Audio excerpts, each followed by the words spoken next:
All right, so the question is whether the government's concerns about Greenpeace are legitimate or whether they are alarmist. We have with us the Executive Director of Greenpeace India, Samit Aich. Also with us, Arun Bhagat, the former Director of the Intelligence Bureau.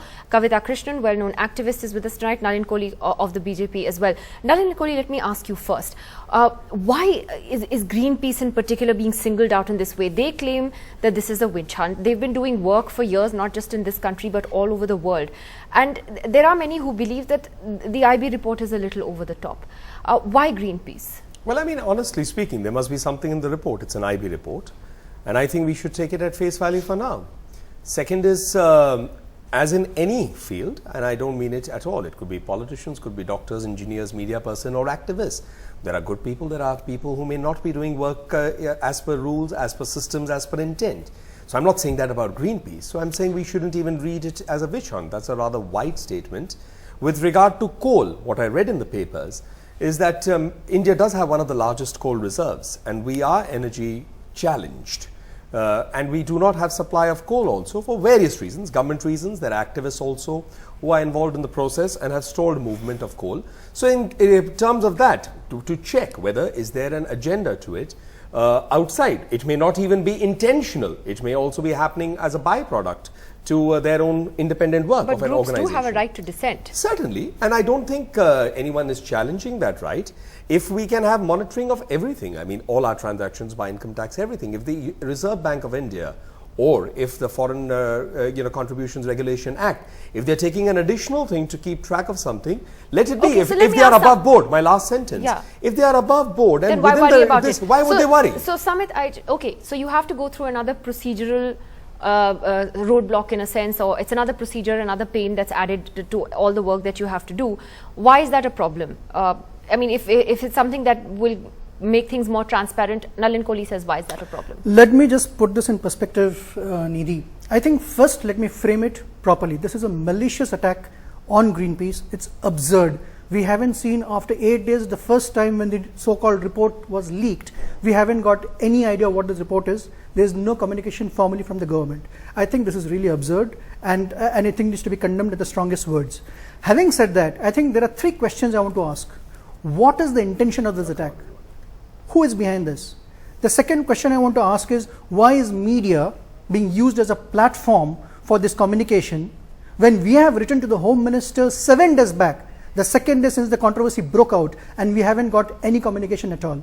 And third, who has to fear from Greenpeace? We are asking some pertinent questions. I think there's a big thing and we need to get down to the bottom of what is happening, because this is not an attack on Greenpeace. This is an attack on democracy. We have the right to say, we have the right to protest. The Constitution guarantees us through Article 51A and Article 21 right to protest and protect the environment, and we will do that as an environmental organization.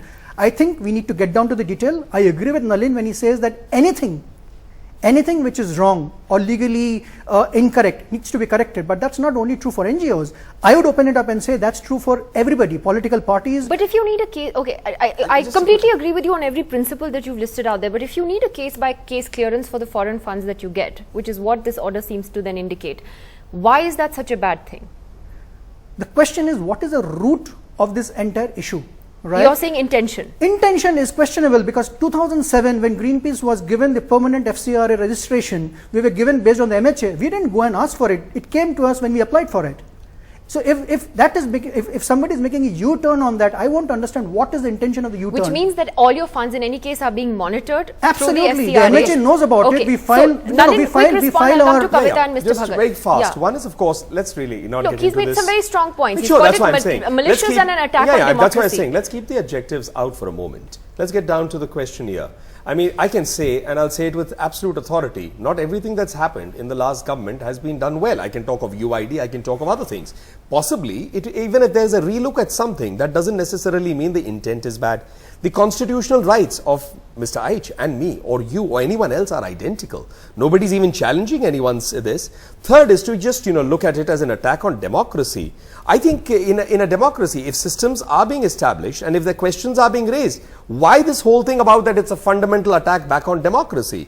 If they are clean, they have no issues, things will become clear. Why a witch hunt against Greenpeace? Because the IB report talks about things like their protests against coal, against nuclear, on nuclear energy issues, which people have a right to dissent against. Wait, Kavita wants to come in. opinion on that. anybody I would dissent? like to come in to raise certain fundamental things. First, I'd like to say that I speak on behalf of, as a political activist, on behalf of the CPIML, which does not take a penny of funding from either Indian or foreign corporations or any other funding or government. Okay, but my point is that anybody taking funding has to abide by FCRA regulations. The Delhi High Court just before the elections had a verdict saying that both BJP and Congress violated FCRA regulations by taking funding from Vedanta, the mining corporation which is snatching our resources as well as plundering our resources and livelihoods and environment in Odisha. Now, if you read the IB report, one of the main accusations they have against various organizations, including Greenpeace, is that they are opposing Vedanta. Vedanta equals development. Naturally, for political agendas who are actually funded by Vedanta, Vedanta will equal development. Okay, plunder of, so who is the real foreign hand here? Some other points I'd like to raise. What is the question is transparency. Who is the real foreign hand? The eBay multi-billionaire Omidyar is funding, their director has also, there's a conflict of interest because their director Jayant Sinha, former director, has also been with the India Foundation think tank, okay, from which the National Security Advisor today has been drawn, who is going to advise the present government. Now, is that not a conflict of interest over security? That a foreign funded organization, a man has served on that, the same person has served on a think tank which is today advising the government and from which you're drawing your key advisors, which has basically been a BJP think tank, this think tank that I am referring to. Not only that, if I refer to the WikiLeaks cables, let me remind you, the WikiLeaks cables had a mention of in the conversation with Arun Jaitley. Arun Jaitley was there quoted as saying, on many things, for instance, on FDI and retail, assuring the US that we have to oppose it for public opinion, but we don't really oppose it. All of that is in the cables. And the US diplomat who's writing the cable actually says tongue in cheek there about Jaitley that, well, he and so many other Indian politicians have US clients, have US corporations as clients, and they don't want to oppose them. Hypocrisy. Both Chidambaram and Arun Jaitley have had, Chidambaram has been on the Vedanta board of directors. So conflict of interest, all these people big have foreign corporations and clients, hypocrisy. have foreign clients, take foreign funding. Okay, all right. Nalin needs to answer that then, Mr. Bhagat. I need to, They're because serious they're very points. specific, serious points. Let's go one by one.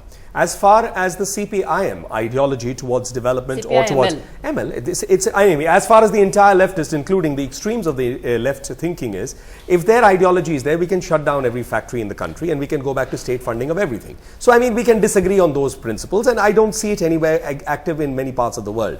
So the second part about it is the charge about Vedanta and about FCRA in terms of political parties. Again, to add to that, nobody's here defending it, but the point is very simple. Corporations in the open market, their shareholdings can change from time to time because they are in the stock market and they are listed. And in that case, someone may become suddenly a foreign entity, somebody may suddenly become an Indian entity. Now, these movements are fluid and dynamic. Vedanta has always been a foreign entity. Let me finish Vedanta my point. is a foreign You're talking of the Delhi High Court issue. Since when has Vedanta been an Indian entity? She's talking about a principle I have not. of Delhi High Court, not either we can decide, and make this debate absolutely a shouting match, and we can continue with it because I am capable of shouting exactly as much as you could, and I can continue also absolutely and take it to the point where you will not be able to say no. No, absolutely not. If you either we do it in a civilized manner, or we drop it to a street level fight as you would like to take it. She is making. Let me finish my point. Let him finish. Yeah. No, I think she's making a point about the double standards. See, I mean, let me just put it down. Greenpeace did not violate If the question is asked to me, can I please try to answer this? Can I just try to answer Everybody this? calm down, yeah. I mean, it's maybe someone would like their voice, but can I just finish my points and we have a civilized debate? Otherwise, we'll just go down and do activism in the studio too. So as far as my point is concerned, this is one aspect that they are saying, and I'm not in sync with that at all. The third is what they were talking about is with regard to Vedanta. Now, I'm not here, and the government of India is not going to be acting on behalf of any corporation as much as the conspiracy theorists would like to believe. The government of India here is for the people. The Prime Minister of India, Mr. Modi, has clearly said that this government has to be all primarily for the poor, the youth and women. Let's go down to the charges on Mr. Jaitley and WikiLeaks. Perhaps the CPIML would like to spend more time on WikiLeaks because they believe it to be the next Gita or the Quran. We don't take cognizance of all this. Those could be points coming from a frustrated diplomat who has his own way of writing fiction. I'm going to have to pull out what the BJP said on the WikiLeaks when Congress leaders were involved. Exactly. But Mr. Arun Bhagat, you were here on my show just a few days earlier, and one of the points you raised at that time was that, look, let's see how the government actually acts on this IB report, if it is authentic, authentic, what are the steps they take, that they actually take? Now we know that the Home Ministry has said that there should be curbs on the foreign funding of Greenpeace. Do you still believe, sir, that those are justified moves? That NGOs at the end of the day, maybe they have a nuisance value, but they do have a right to protest, and dissent is a part of democracy. Yes, certainly, but you see, again I'm saying that the reaction is not in proportion to what is the existing situation, because as this Sumit I think just now mentioned, that there has been no reply from the Ministry of Home Affairs. We do not even know how authentic this this first letter is and the second letter which has been quoted, because it is very unusual for the IB. I mean, from past experience, though of course I have left it a decade and a half back, so I don't know, the features change, tradition, ethos changes. But what I would like to say is it is very unusual for a follow up to come. Then secondly, I would like to point out that the IB doesn't make recommendations as to what is to be done. The government is in a better position and has got better sources of information and experts who decide what is to be done. I mean, this is very unusual that IB is being quoted that you take this step, that step, that step. That is not the IB's business, has never been the IB's business, and so therefore I have still my doubts about the authenticity of these and I will repeat documents. what I said, which is that the Home Ministry has had a week to deny that, and they haven't. So they haven't denied the reports either. But sir, in your own experience as head of the IB, have you genuinely believed ever that NGOs are a threat to security of this country, economic or otherwise? Home Ministry is not bound to reply so quickly.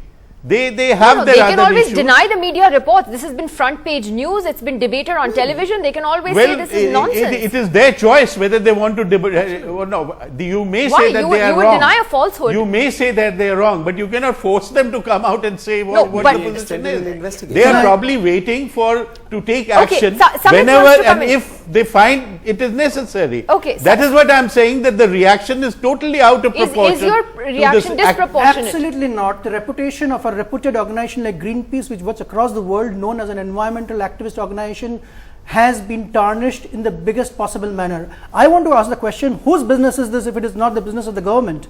We have sent a letter to the Home Minister 8 days back, no response at all. We continue to be targeted on media. Yes, I want to ask one fundamental, sir, I have not interrupted you. I want to ask one fundamental question. Who is behind this and what are they worried about? Let me now move into one question which Nalin talked about, which is about coal. I think it's deplorable to believe that report, and by the way, the report talks about 2 to 3% of GDP being affected by NGOs. I think somebody has to decide whether it's 2 or 3, because the government continues to perspire of that 1 percentage point for GDP. I don't know what the definition is and who's the economist who's written that, but let's park that aside. The flawed energy policy in this country is evident that you have 300 million people without electricity. Without electricity after 64 years of total independence. I think the point is that you have a certain point of view. I think at the end of the day, you have a certain point of view on India's energy needs. Others have another point of view. Everyone should have. Mr. Bhagat, my question, original question. As someone who's headed the Intelligence Bureau, have you ever really seen NGOs being a threat to India's security in any way? Whether it's national security, economic security, do you believe that they do that, or there needs to be space for dissent? Well, on many occasions we have found that the motives are not altruistic. I would like to say that. And secondly, I would like to point out to Sumit that your basic philosophy of the Greenpeace, I was going through the internet, is that you want to create a news bomb. Now, that has been quoted in inverted commas, saying that Greenpeace believes in confrontation as well as creating a news bomb. So, I do not know whether this is part of your program. Let's come we do creative confrontation. I mean, why an environmental activist organization and put issues on the table? It's for people to decide whether it's a bomb or not. I am very clear about the fact that we operate. You're saying you have a legitimate right. Okay, Kavita, when you're talking about news bomb, Modi's entire poll campaign was funded, I don't know, holograms by foreign corporations sitting in London, created holograms all over the country. Okay, a poll campaign was funded including by organizations including Omidyar. Okay, foreign corporations were included in that funding. Vedanta is funding them. Now, the point I want to make here, small point, is that what are the interests of our country? When the question of plunder of minerals comes in, when the question of BT, something like GM comes in, which are all mentioned in the IB report, which is a very politically motivated report. It has very few facts and a lot of political ideas there. I want to say here that, there are the concerns about India's people's safety is concerned here. Let me give you one instance. On the BT brinjal issue, our regulatory bodies have Monsanto funded individuals on the regulatory body. Okay.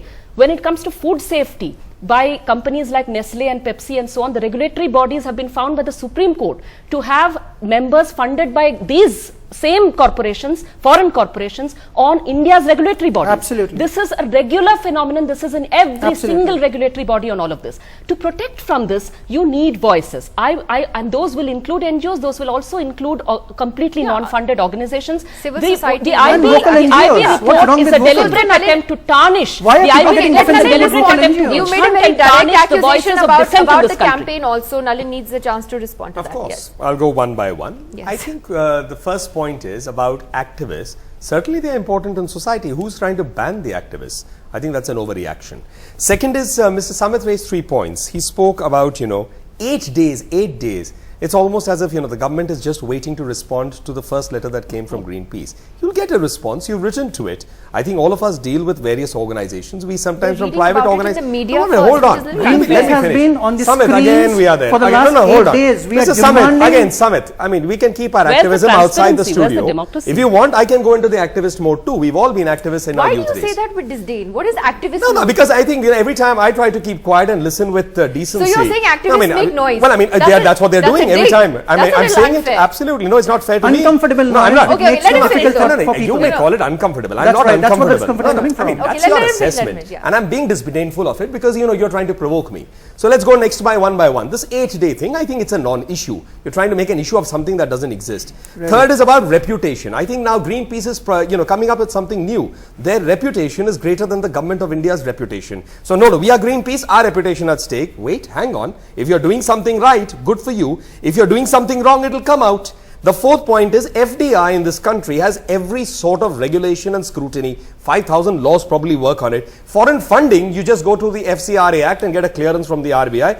and now we are above board. If a new regulation system is coming in to see where the funds are coming from, there's no harm. It could be terrorist funds that they may not be even aware of. I'm not saying they are taking it.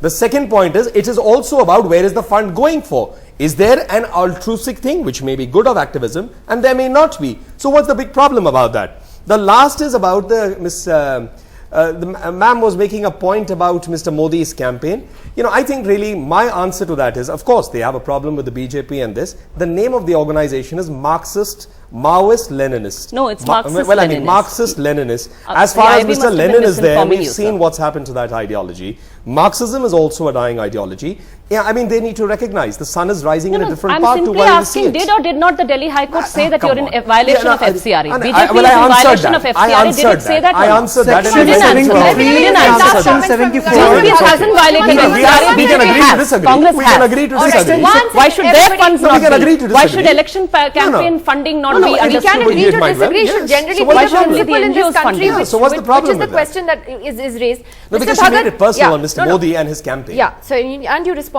to that. Mr. Bhagat, do you believe that there is a need then to overhaul the monitoring of NGO funds overall? And we raised this point in the last program as well, that the CBI, for instance, has claimed that only about 2% of NGOs in this country actually declare their returns. So do you believe that the FCRA is enough, or that it needs to be overhauled? Well, you have asked me a very pointed question. You see, that is perhaps what the government is trying to go into, because they have probably come across a number of instances and cases where the funds have not been used properly and for the purpose that these funds have been obtained. You see, as long as the work is concerned, say welfare work is concerned, that is all right. But where activism comes in, where there is confrontation, then of course the intentions become a little, you have to become very wary and very careful about it. Confrontation can be healthy so also. what I feel is that perhaps some changes may become necessary, because these rules and regulations were framed quite some time back. Okay. And there has been a lot of change Okay. as far as Let me get the last comments from ground Samit and situation Kavita is and Nalin. concerned. Yes, Samit. All I am saying is as follows. If anybody has contravened the national laws or anybody has done anything illegal, go after them. Absolutely. It doesn't matter whether an NGO or an individual or corporation or a government. No problem. Right? Or party. I think nobody can disagree on what I am saying. certainly But you not. cannot. You're right. Do you agree can- that there needs to be greater transparency even of by NGOs? I like to ask Mr. Bhagat that if 98% of NGOs are not filing the returns, and the government, what has been the government doing for all this time? Why are they going after a reputed brand like Greenpeace? And correct me if I am wrong. If you find me wrong, I'll be the first to come and apologize on TV. But I'd like to also ask one thing, that I want the same amount of airtime that if we are proven right, then I want the same amount of airtime to come and say that you guys were wrong and this is right. The fact of the matter is, Nidhi, the first fact of the matter is that this is a Okay. vicious attack, and we just Okay. we have a very Last strong quick, point to say. okay, and I think last that 30 is important seconds, to Nalin note. and then Kavita. Yes. Well, I mean, I just have one is, of course, about national law. We are on the same page. About airtime, we all have equal airtime here. Nobody's taking I have the extra least time. airtime. Yes, I think so. And the third point I want to say is, if there's a system coming in to strengthen, that's okay. Final thing is, I'm quite actually tired about this battle being environment versus development or development versus environment. I That's think what it it has to comes be down both. It has to be both. How can you ignore the environment? Okay, Kavita, and how can you not foreign- have development? Okay. Foreign Last word. corporations are, in fact, nuclear plants which are unable to be set up in the US are now, because of with their population not wanting to be unsafe, are now being exported to our country. Okay, because of our government's willingness to bend over the other way. Foreign corporations are grabbing land here, grabbing minerals here. Courts have expressed concerns about this. and- We need voices of dissent against this. Yes. The IB is trying to, and the government is trying to witch hunt such voices. The previous government also does. And is I there will a not common say, agreement and of so is this development? government. Okay. Is there a Voices of common dissent agreement- are is there a being common raised. agreement on I development? have to leave it at Strongly that. say national Yeah. interest lies in Yes, dissent I- against these I think corporations it's important and the to have parties those they voices fund. of dissent. National interest. One minute. Just But a Vedanta second. have National funded interest everybody is needs to be national more interest. Political transparent. parties hold on. required In a- voices of dissent against them. I think in a world BJP where and we've Congress got, are Vedanta funded, they have no business. Yes, the may Congress I- went after may NGOs may as I- well, I yes. think just a point on this, that we are living in a globalized world. Indian corporations are also going abroad, just as foreign corporations are coming here. Now, I mean, if a party is also So importing what's its wrong with ideology, what's the problem organizations in about a globalized this? world? What's wrong with So the activist advantages of organizations globalization getting should funding? only go to Alright, select alright, parties of everyone not should- non I don't Be say for that. political parties That How is like your skewed is that? argument. How skewed is that? Well, Okay, this well, is- let's yeah, let I mean, I again, we can have to agree to leave it at disagree. that. We can How agree can to we leave it at that? disagree. Agenda has decided I we can't can even agree bring to your mics disagree. down because you're all sitting next to me. We can agree All to right. disagree on that. All right, everyone, please agree to disagree. Let us see what the Home Ministry does do in terms of a Absolutely. follow-up on this now. Exactly. That is what you should yeah, do. How does it translate? Will there be more curbs? Will there be something that's officially communicated to Greenpeace? Do let us know if you do hear from them, and we can follow up on that as well. Thank you very much to all of you for joining us on the program tonight. We'll see you all again tomorrow. Do join us then. Goodbye.